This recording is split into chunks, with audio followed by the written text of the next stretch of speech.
Hi hello ಎಲ್ಲರೂ ಹೇಗಿದ್ದೀರಾ? ನಾನು ಚೆನ್ನಾಗಿದ್ದೀನಿ. ಇವತ್ತಿನ ವ್ಲಾಗು ಹಳದಿ ಮೆಹಂದಿದು ಮುಗೀತು. ಇವಾಗ ರಿಸೆಪ್ಷನ್ನು ಅಂದರೆ ಸಂಜೆ ರಿಸೆಪ್ಷನ್ನು ಹೆಣ್ಣು ಚೌಟ್ರಿ ಹತ್ರ. ಈಗ ಅಂದರೆ ಟೈಮ್ ಬಂದು ಬೆಳಗ್ಗೆ 11 ಗಂಟೆ. ಇಷ್ಟು ಬೇಗನೆ ಹೋಗ್ತಾರೆ, ಯಾಕಂದರೆ ರಿಸೆಪ್ಷನ್ ಶುರು ಮಾಡೋಕ್ಕೆ ಟೈಮ್ ಆಗಿಬಿಡುತ್ತೆ. ಮಧ್ಯಾಹ್ನ ಕಡಲೆಬೆಲ್ಲ ಶಾಸ್ತ್ರ ಹಾಗೆ ಶಾಸ್ತ್ರದ ನಿರ್ತಾರದು ಎಲ್ಲ ಮುಗಿಸ್ಕೊಂಬಿಡೋಣ ಅಂತ ವ್ಲಾಗ್ ಶುರು ಮಾಡ್ತಾಯಿದ್ದೀನಿ. ನಾನು ಚೌಟ್ರಿವರೆಗೂ ಡ್ರೆಸ್ಸಲ್ಲೇ ಹೊರಟಿದ್ದೀನಿ. ಬನ್ನಿ ಈ ವ್ಲಾಗ್ನು ಕೂಡ ಶುರು ಮಾಡ್ತೀನಿ ನೋಡಿ. Welcome back to Komala positive vlogs. 1 ಗಂಟೆಗೆ ಬಿಸಿಲು ಯಾವ ರೀತಿ ಇದೆ ನೋಡಿ. ರಾತ್ರಿ ಮೆಹಂದಿ ಎಲ್ಲ ಮಾಡಿ ಸ್ಟೇಜ್ ಎಲ್ಲ ಈ ರೀತಿ ಕಾಣಿಸ್ತಾ ಇದೆ ಇವ್ರ ಮನೆ ಹತ್ರ.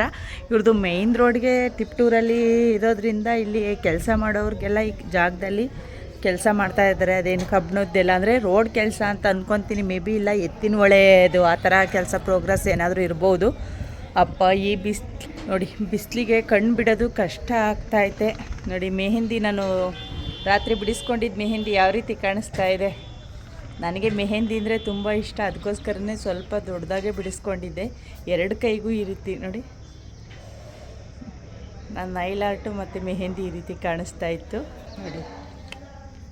2 ಕೈಗೂ ಈ ಥರನೇ ಬಿಡಿಸ್ಕೊಂಡಿದ್ದೀನಿ. ನಿಮ್ಗೆ ಯಾರಿಗಾದ್ರೂ ನೈಲ್ ಆರ್ಟ್ ಮಾಡಿರೋರು ಕಾಂಟ್ಯಾಕ್ಟ್ ನಂಬರ್ ಏನಾದರೂ ಬೇಕಿದ್ರೆ ಕಮೆಂಟ್ ಮಾಡಿ, ನಾನು ಶೇರ್ ಮಾಡ್ತೀನಿ. ಇಲ್ಲಿ ಬಿಸಿಲಲ್ಲಿ ನಿಲ್ಲಕ್ಕಾಗ್ತಾಯಿಲ್ಲ, ಕೆಳಗಡೆ ಎಲ್ಲ ಸೌಂಡ್ ಜಾಸ್ತಿ ಇತ್ತು, ಮಾತಾಡ್ತಿದ್ರು ಅಂತ ಇವತ್ತು ಇಲ್ಲಿಂದ ವ್ಲಾಗ್ ಶುರು ಮಾಡ್ತಾಯಿದ್ದೀನಿ. ಅಂದರೆ ನಾನು ಮುಹೂರ್ತಕ್ಕೆ ಇರೋದಿಲ್ಲ, ಮುಹೂರ್ತ ವ್ಲಾಗ್ ಬರೋದಿಲ್ಲ. ಯಾಕಂತಂದರೆ ನಾನು ನಮ್ಮ ಅಮ್ಮನಿಗೆ ಹುಷಾರಿಲ್ಲ ಅಂತ ಇನ್ಸ್ಟಾಗ್ರಾಮಲ್ಲಿ ನಿನ್ನೆ ವ್ಲಾಗಲ್ಲಿ ಶೇರ್ ಮಾಡ್ಕೊಂಡಿದ್ನಲ್ಲ, ಹಾಸ್ಪಿಟ್ಲ್ ಹತ್ರ ಹೋಗಬೇಕು. ಅದಕ್ಕೋಸ್ಕರ ಮುಹೂರ್ತ ರಿಸೆಪ್ಷನ್ ಮುಗಿಸ್ಕೊಂಡು ಇವತ್ತೇ ಹೊರಟುಬಿಡ್ತೀನಿ. ಬನ್ನಿ, welcome back to Komala positive vlogs. Friends, ನಾನು ಮೊದಲೇ ಹೇಳ್ದಂಗೆ ಇವತ್ತು ರಿಸೆಪ್ಷನ್ ವ್ಲಾಗು. ನಾನು ಹಳದಿ ಮೆಹಂದಿ ಮುಗಿಸ್ಕೊಂಡು ಅಲ್ಲೇ ಆಲ್ಟ್ ಆಗಿದ್ದೆ. ಅಂದರೆ ತಿಪ್ಟೂರಲ್ಲಿ ಮದುವೆ ಅಂತ ಹೇಳಿದ್ನಲ್ಲ, ವಾಪಸ್ ಬಂದಿರಲಿಲ್ಲ. ಬೆಳಗ್ಗೆ ಬೇಗನೆ ಎದ್ದು ಎಲ್ಲರೂ ಕೂಡ ತಿಂಡಿಗಳನ್ನ ಮುಗಿಸ್ಕೊಂಡು ರೆಡಿ ಆದ್ವಿ. ಅಂದರೆ ಇವತ್ತು ರಿಸೆಪ್ಷನ್ನು 11 ಗಂಟೆ ಅಷ್ಟರಲ್ಲಿ ಚೌಟ್ರಿಗೆ ಹೋಗಬೇಕಿತ್ತು. 12 ಗಂಟೆಗೆ ರಾವು ಕಾಲ ಇತ್ತು. ಚೌಟ್ರಿಗೆ ಹೋದ್ಮೇಲೆ ಇನ್ನೂ ಶಾಸ್ತ್ರಗಳಿರುತ್ತಲ್ಲ, ಕಡಲೆಬೆಲ್ಲೆ ಶಾಸ್ತ್ರ, ಹಾಗೆ ಭತ್ತ ಕುಟ್ಟೋ ಶಾಸ್ತ್ರ ಮತ್ತು ಶಾಸ್ತ್ರದ ನಿರ್ಧಾರದ್ದು ಇದೆಲ್ಲ ಇರುತ್ತೆ. ಬೇಗ ಮುಗಿಸಿ ರಿಸೆಪ್ಷನ್ನ ಬೇಗ ಶುರು ಮಾಡಬೇಕು ಅಂತ.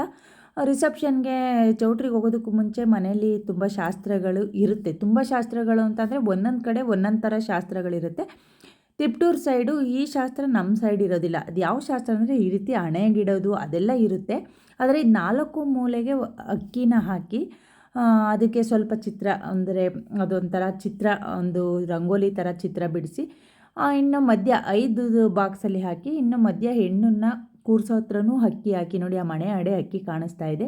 ಆ ಮಣೆನ ಅಕ್ಕಿ ಮೇಲೆ ಹಾಕಿ, ಅಂದರೆ 4 ಸೈಡ್ಗೂ ಹಾಕಿದ್ದಾರೆ ಮತ್ತು ಮಧ್ಯ ಒಂಥರ ಹಾಕಿ ಆ ಮಣೆ ಮೇಲೆ ಹುಡುಗಿ ಕೂತ್ಕೊಳೋದು. ಈಗ 3 ಜನ, ಅದು ಆಲ್ರೆಡಿ ಇಷ್ಟು ಮಾತ್ರ ನಮ್ಮ ಕಡೆನೂ ಇದೆ. ಅಂದರೆ ಹುಡುಗಿ ಹೋಗಬೇಕಾದ್ರೆ 3 ಜನ ಮುತ್ತೈದೆಯರು ಹಣೆಗಿಟ್ಟು ಆರತಿ ಮಾಡಿ ಎಲ್ಲರೂ ಹಿರಿಯರು ಕೂಡ ಆಶೀರ್ವಾದ ಮಾಡಿ ಹೋಗೋದು ನಮ್ಮ ಕಡೆನೂ ಇದೆ. ಆದರೆ ಈ ಅಕ್ಕಿ ಹಾಕೋ ಶಾಸ್ತ್ರ ಒಂದಿರಲಿಲ್ಲ ಅಷ್ಟೇ. ಅದಕ್ಕೋಸ್ಕರ ಶಾಸ್ತ್ರಗಳು ಒಂದೊಂದು ಕಡೆ ಒಂದೊಂದು ಥರ ಡಿಫ್ರೆಂಟ್ ಅಂತ ಹೇಳ್ತೀನಿ ಅಷ್ಟೇ. ಈಗ ಅದೇ ಅಕ್ಕಿನ ತೊಗೊಂಡು ಹುಡುಗಿಗೆ ಮತ್ತು ಕಳಸಕ್ಕೆ ಆಸೆ ಹಚ್ಚೋದು ಅಂತಲೇ ಹೇಳ್ತೀವಿ. ಈ ರೀತಿ ಅಕ್ಕಿನ ಇಡೋದನ್ನು ಒಂದೊಂದು ಸೈಡು 5 ಜಾಗಕ್ಕೆ ಇಡ್ತಾರೆ. ಅಂದರೆ ಕಾಲಿಂದ ಶುರು ಮಾಡ್ತಾರೆ, 5 ಸಲಕ್ಕೆ ಮುಗಿಸ್ತಾರೆ. ಒಂದೊಂದು ಸೈಡು 3 ಸಲಕ್ಕೆ ಮುಗಿಸ್ತಾರೆ. ಆ ಥರ ಅದೇನು ಡಿಫ್ರೆಂಟ್ ಇಲ್ಲ. ನಮ್ಮ ಕಡೆಗೂ ಅಲ್ಲಿಗೂ ಈ ಅಕ್ಕಿ ಹಾಕೋ ಶಾಸ್ತ್ರ ಮಾತ್ರ ಇರಲಿಲ್ಲ ಅಷ್ಟೇ. ಈಗ ಮುತ್ತೈದೆಯರೆಲ್ಲ ಗಂಗಾ ಆಲ್ರೆಡಿ ರೆಡಿಯಾಗಿದ್ಲು ಹುಡುಗಿ ಜೊತೆ ಹೊರಡೋದಕ್ಕೆ. 3 ಜನ ಮುತ್ತೈದೆಯರು ಕುಂಕುಮ ಇಟ್ಟು ಆರತಿ ಮಾಡಿದ ಮೇಲೆ ನಾನು ಕೂಡ ಹುಡುಗಿಗೆ ಅಕ್ಷತೆ ಅಂದರೆ ಕುಂಕುಮನ ಇಟ್ಟು ಹರಿಸೋಣ ಅಂತ ಹೇಳಿ ನಾನು ಕೂಡ ಆರತಿ ಆದಮೇಲೆ 5 ಜನ ಇನ್ನಿಬ್ಬರು ಇಟ್ಟು 5 ಜನಕ್ಕೆ ಕ್ಲೋಸ್ ಮಾಡಿದ್ವಿ. ಈ ಥರ ಎಲ್ಲ ಕಡೆ ಇರುತ್ತೆ ಅಂತ ಅಂದ್ಕೊತೀನಿ. ಮೇ ಬಿ ಸಣ್ಣ ಪುಟ್ಟ ಚೇಂಜಸ್ ಎಲ್ಲ ಇರುತ್ತೆ. ಯಾರಾದರೂ ಯಾವ್ಯಾವ ರೀತಿ ನಿಮ್ಮೂರ ಕಡೆ ಮದುವೆ ಶಾಸ್ತ್ರಗಳಲ್ಲಿ ಏನೇನೆಲ್ಲ ಇರುತ್ತೆ ಅದನ್ನೆಲ್ಲ ನನ್ನ ಜೊತೆ ಶೇರ್ ಮಾಡ್ಕೊಳ್ಳಿ ಅಂತ ಹೇಳ್ತಾ, ಅದಾದಮೇಲೆ ಇನ್ನೂ ಕಾಲುಂಗ್ರ ಇಡೋದು ಹುಡುಗಿಗೆ. ನಮ್ಮ ಸೈಡೆಲ್ಲ ಚೌಟ್ರಿಯಲ್ಲೇ ಇಟ್ಟಿದ್ರು ಕಾಲುಂಗ್ರನ. ಮದುವೆ ಮನೆಗೆ ಚೌಟ್ರಿಗೆ ಹೋದ್ಮೇಲೆ ಇಲ್ಲಿ ಮನೆಯಿಂದಲೇ ಇಟ್ಕೊಂಡು ಹೋಗ್ತಾರೆ. ಅದು ಕಾಲುಂಗ್ರ ಇಡೋದು ಸೋದ್ರ ಮಾವ ಕಾಲುಂಗ್ರ ಇಡೋದು. ನಮ್ಮ ಕಡೆನೂ ಕೂಡ ಸೋದ್ರ ಮಾವನೇ ಕಾಲುಂಗ್ರ ಇಡೋದು. ನಿಮ್ಮ ಕಡೆ ಯಾರ್ಯಾರ ಕಡೆ ಯಾವ್ಯಾವ ಟೈಮಲ್ಲಿ ಕಾಲುಂಗ್ರ ಇಡ್ತಾರೆ. ಹಾಗೆ ಕಾಲುಂಗ್ರನ ಒಂದೊಂದು ಸೈಡು ಗಂಡನ ಮನೆಯವ್ರು ತರ್ತಾರೆ, ಒಂದೊಂದು ಸೈಡು ಹೆಣ್ಣಿನ ಮನೆ ಕಡೆಯವರೇ ತರ್ತಾರೆ. ನಮ್ಮ ಸೈಡೆಲ್ಲ ಹೆಣ್ಣಿನ ಮನೆ ಕಡೆಯವರೇ ಕಾಲುಂಗ್ರನ ತರೋದು. ಒಂದೊಂದು ಕಡೆ ಕಾಲುಂಗ್ರ, ಕಾಲು ಚೈನು ಎಲ್ಲದನ್ನು ಕೂಡ ವರನ ಕಡೆಯವರು ಗಂಡಿನ ಮನೆಯವ್ರ ಕಡೆಯವರೇ ಕೊಡ್ತಾರೆ. ಅದು ಕೂಡ ಯಾರ್ಯಾರ ಕಡೆ ಯಾವ್ಯಾವ ರೀತಿ ಇದೆ ಅಂತ ಕಮೆಂಟ್ ಮಾಡಿ. ನೋಡಿ, ಇಲ್ಲಿ ಸೋದ್ರ ಮಾವ ಕಾಲುಂಗ್ರ ಇಡೋದಕ್ಕೆ ಅಂತೇಳಿ ಈ ರೀತಿಯಾಗಿ ರೆಡಿಯಾಗಿದ್ದಾರೆ. ಕಾಲುಂಗ್ರನ ಹುಡುಗಿ ಆಲ್ರೆಡಿ ಅವಳ ಅಳತೆಗೆ ಲೂಸಾಗಿ ಇಡೋದಕ್ಕೆ ಎಲ್ಲ ರೆಡಿ ಮಾಡ್ಕೊಂಡು ಈಗ ಪ್ರೆಸ್ ಮಾಡಿದ್ರೆ ಕರೆಕ್ಟಾಗಿ ಆಗೋ ಥರ ರೆಡಿ ಮಾಡ್ಕೊಂಬಂದಿದ್ದಾರೆ. ಪಿಲ್ಲಿಗಳನ್ನ ಎರಡು ಬೆರಳಿಗೂ ಕೂಡ ಇಡ್ಬೋದು ಅಥವಾ 3 ಬೆರಳಿಗೆ ಇಡ್ಬೋದು. ಒಬ್ಬೊಬ್ರದ್ದು ಅವ್ರವ್ರ ಆಯ್ಕೆ ಆಗಿರುತ್ತೆ ಅದು ಪಿಲ್ಲಿಗಳನ್ನ ಇಡೋದು. ಮದುವೆ ವಸ್ತ್ರಲ್ಲಿ 2 ಕಾಲಿಗೆ 2 ಬೆರಳುಗಳಿಗೆ ಇಟ್ಕೊಂಡಿರ್ತಾರೆ. ಮೇಯ್ನ್ ಕಾಲುಂಗ್ರ ಬಂದು ಒಂದೇ ಬೆರಳಿಂದು, ಇನ್ನೊಂದು ಪಿಲ್ಲಿ ಅಂತ. ಅದು ಇಷ್ಟಪಡೋರು ಇಟ್ಕೊಬೋದು, ಇಲ್ಲಾಂದ್ರೇನು ಅದು ಇಡೋ ಹಂಗೇನಿಲ್ಲ. ಅದು ಚೆನ್ನಾಗಿ ಕಾಣೋದಕ್ಕೆ ಇಡ್ತಕ್ಕಂಥದ್ದು ಅಷ್ಟೇ ಪಿಲ್ಲಿ. ಬನ್ನಿ ಇವಾಗ ಹುಡುಗಿಗೆ ಕಾಲುಂಗ್ರ ಇಟ್ಟು ಶಾಸ್ತ್ರನೂ ಮುಗೀತು. ಆಲ್ರೆಡಿ ಟೈಮ್ ತುಂಬ ಆಗಿತ್ತು. ಇನ್ನು ಹುಡುಗಿ ಚೌಟ್ರಿಗೆ ಹೊರಟರು. ಇನ್ನು ಎಲ್ಲ ಗುರಿ ಹಿರಿಯರಿಗೂ ಕೂಡ ಅಂದರೆ ಮನೇಲಿರ್ತಕ್ಕಂಥ ದೊಡ್ಡವ್ರಿಗೆಲ್ಲ ನಮಸ್ಕಾರ ಮಾಡಿಕೊಂಡು ಇವಾಗ ಹೊರಡ್ತಾ ಇದ್ದಾಳೆ. ಹೆಣ್ಮಕ್ಳಿಗೆ ಏನೇ ಆಗಲಿ ಇದೊಂದು ಟೈಮು ಸ್ವಲ್ಪ ಬೇಜಾರಾಗ್ತಕ್ಕಂಥ ಟೈಮು. ಅದು ಎಷ್ಟೇ ಸಲ ನಾವು ಮನೆ ಬಿಟ್ಟು ಅವಳು 4-5 ವರ್ಷ ಅವಳು ಓದಿರೋದು ಡಾಕ್ಟ್ರು. 4-5 ವರ್ಷ ಮನೆ ಬಿಟ್ಟು ದೂರ ಇದ್ದರೂ ಕೂಡ ಈ ಫೀಲ್ ಆಗೋದಿಲ್ಲ. ಈ ಒಂದು ಟೈಮಲ್ಲಿ ಹೋಗಬೇಕಾದ್ರೆ ಅವಳಿಗೆ ಅಂತಲೇ ಎಲ್ಲ ಹೆಣ್ಮಕ್ಳಿಗೂ ಕೂಡ ಒಂದು ಫೀಲ್ ಅನ್ನೋದು ಆದೇ ಆಗುತ್ತೆ. ಅಯ್ಯೋ ನಮ್ಮ ಮನೇನ ನಾನು ಬಿಟ್ಟು ಹೋಗ್ತಾ ಇದ್ದೀನೇನೋ ಅನ್ನೋ ಫೀಲ್ ಆದೇ ಆಗುತ್ತೆ. ಆ ಥರ ಹುಡುಗಿನೂ ಕೂಡ ಬೇಜಾರು ಮಾಡಿಕೊಂಡು, ಹಾಗೆ ಮನೆಯವರು ಕೂಡ ಅಯ್ಯೋ ನಮ್ಮ ಮಗಳನ್ನ ಬೇರೆಯವ್ರ ಮನೆಗೆ ಕಳಿಸ್ತಾ ಇದ್ದೀವಲ್ಲ ಅನ್ನೋ ಫೀಲಲ್ಲಿ ಎಲ್ಲರೂ ಕೂಡ ನಾನು ಕೂಡ ಅವ್ರ ಜೊತೆನೇ ಹೊರಟೆ. ಇನ್ನು ಗಂಗಾ, ನಾನು, ಗಂಗಾ ಅವ್ರ ಅತ್ತೆ ಹಾಗೆ ಜೀವನು 5 ಜನ ನಾವು ಚೌಟ್ರಿಗೆ ಮೊದಲು ಹೋದ್ವಿ. ಅಂದರೆ 5 ಜನ ಹೋದ್ಮೇಲೆ ಅಲ್ಲಿ ಇನ್ನು ಉಳಿದಿರ್ತಕ್ಕಂಥವ್ರು ಬರ್ತಾರೆ. ಹೋದ ತಕ್ಷಣವೇ ಇನ್ನು ಅವ್ರು ವೆಲ್ಕಮ್ ಮಾಡ್ಕೊಳೋದಕ್ಕೆ ಕಾಯ್ತಾಯಿದ್ರು ಗಂಡಿನ ಮನೆಯವ್ರ ಕಡೆಯವರು. 12 ಗಂಟೆ 11:15 ಆಗಿದ್ದರಿಂದ ಬಿಸಿಲು ತುಂಬ ಜಾಸ್ತಿ ಇತ್ತು. ಇಲ್ಲಿ ಕಾಲು ಇಡೋದಕ್ಕೂ ಕೂಡ ನಾನು ನಿಜ ಹೇಳ್ತಾ ಇದ್ದೀನಿ, ಎಷ್ಟು ಬಿಸಿಲಿತ್ತು ಅಂತಂದರೆ ನಾನು ಸುಳ್ಳು ಹೇಳ್ತಾ ಇಲ್ಲ.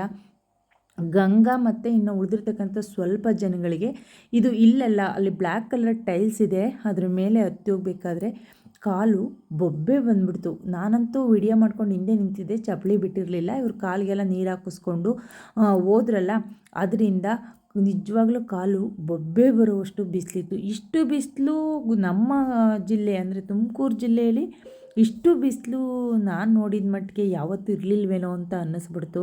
ಪಾಪ ನಮ್ಮ ಕಡೆಯಲ್ಲೇ ಹಿಂಗಾಗಿದೆ. ಇನ್ನು ಕಲಬುರ್ಗಿ, ಬೀದರ್, ಗುಲ್ಬರ್ಗ, ರಾಯಚೂರು ಈ ಕಡೆ ಎಲ್ಲ ಬಿಸಿಲು ಎಷ್ಟಿರ್ಬೋದು ಯೋಚನೆ ಮಾಡಿದ್ರೆ.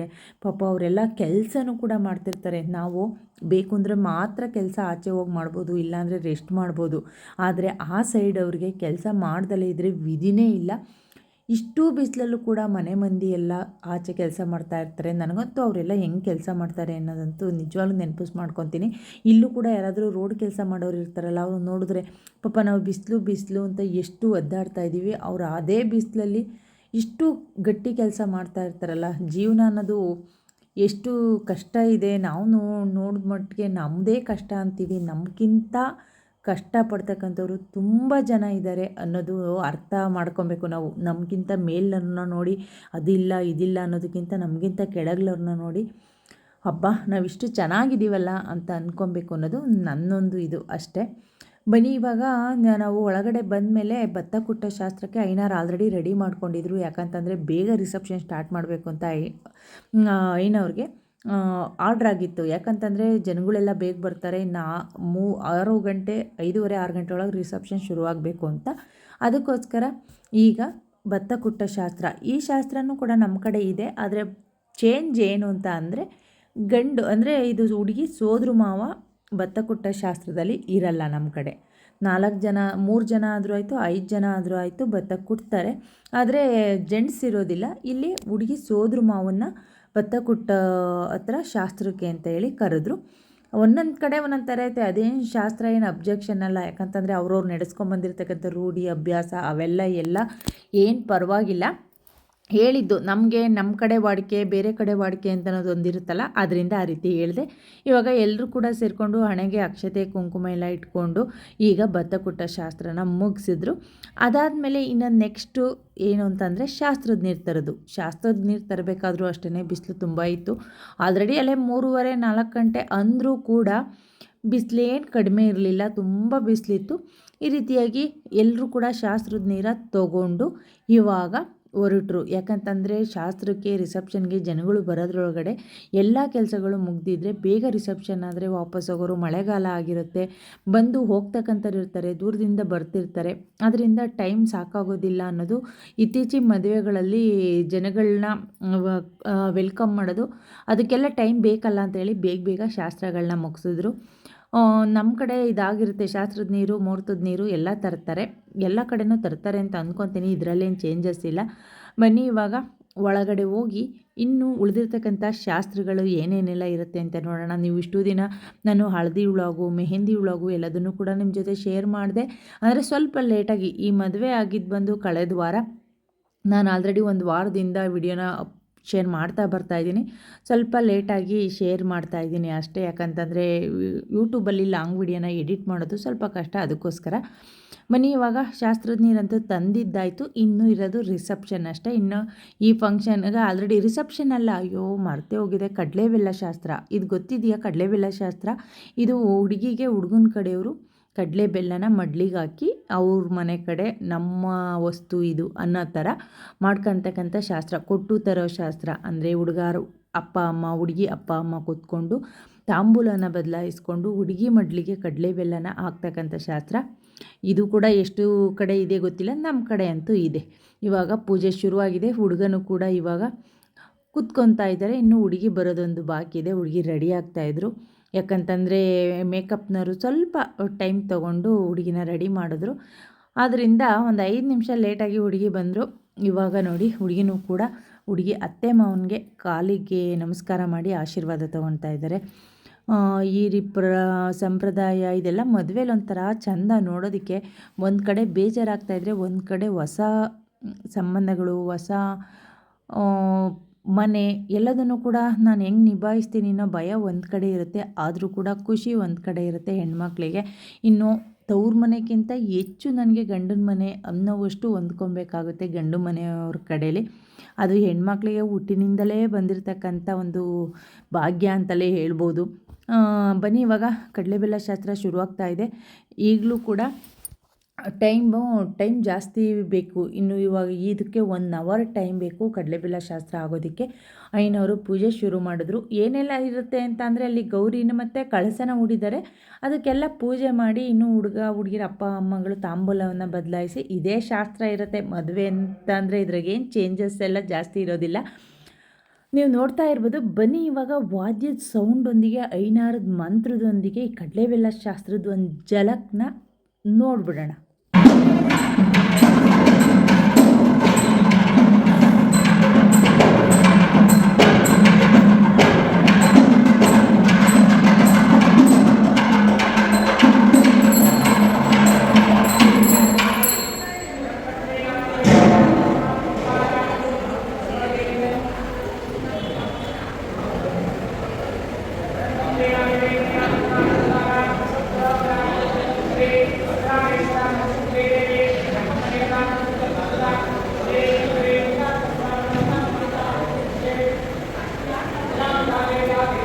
ನಾನಂತೂ ಇನ್ನು ಕಡಲೆಬೆಲ್ಲ ಶಾಸ್ತ್ರ ಮುಗಿದ್ರೂ ಕೂಡ ಡ್ರೆಸ್ಸಲ್ಲೇ ಇದ್ದೆ.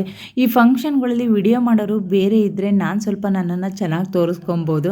ಆದರೆ ಇಲ್ಲಿ ವಿಡಿಯೋ ಮಾಡೋರು ನಾನೇ. ನಮ್ಮ ಮನೆಯವ್ರು ಬಂದಿರಲಿಲ್ಲ, ರಿಸೆಪ್ಷನ್ನಿಗೆ ಲೇಟಾಗಿ ಬರ್ತಾರೆ ಸ್ವಲ್ಪ. ನಾನು ಒಂದಿನ ಮುಂಚೆನೇ ಬಂದಿದ್ದರಿಂದ ಈಗ ಫೈನಲಾಗಿ ಫ್ಯಾಮಿಲಿ ಫೋಟೋನೂ ಆಯಿತು, ಕಡಲೆಬೆಲ್ಲ ಶಾಸ್ತ್ರನೂ ಕೂಡ ಇಲ್ಲಿಗೆ ಮುಗಿತಾ ಬಂದಿದೆ.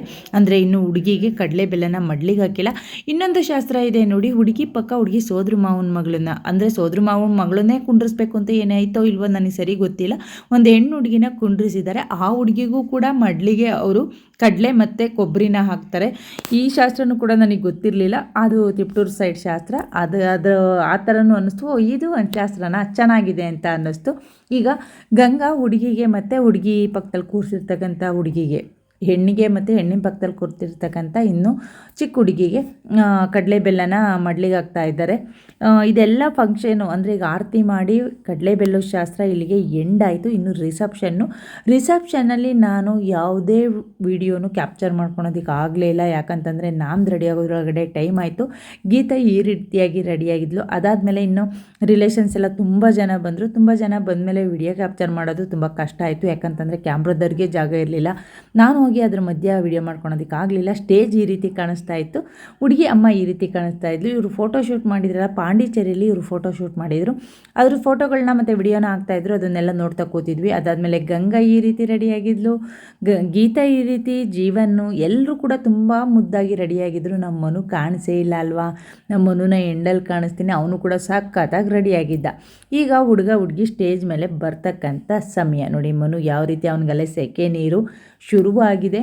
ಈಗ ನೋಡಿ ಹುಡುಗ ಹುಡುಗಿ ಸ್ಟೇಜ್ ಮೇಲೆ ಬರೋದಕ್ಕೆ ಈ ರೀತಿಯಾಗಿ ರೆಡಿಯಾಗಿದ್ದಾರೆ. ಇವಾಗ ಹುಡುಗ ಹುಡುಗಿ ಸ್ಟೇಜ್ ಮೇಲೆ ಬರೋದೇ ಒಂದು ಕತೆ, ನಾನು ವೆಲ್ಕಮ್ ಡ್ಯಾನ್ಸ್ ಇದೆಯೇನೋ ಅಂತ ವಿಡಿಯೋ ಮಾಡೋದಕ್ಕೆ ರೆಡಿಯಾಗಿ ನಿಂತಿದ್ರೆ, ಅಯ್ಯೋ ಇಲ್ಲ ಆಂಟಿ ತುಂಬ ಬ್ಯುಸಿ, ಅದು ವಿಡಿಯೋ ಅಂದರೆ ವೆಲ್ಕಮ್ ಡ್ಯಾನ್ಸ್ಗೆಲ್ಲ ಟೈಮ್ ಇಲ್ಲ ಅಂತ ಅಂದಮ್ಮನು.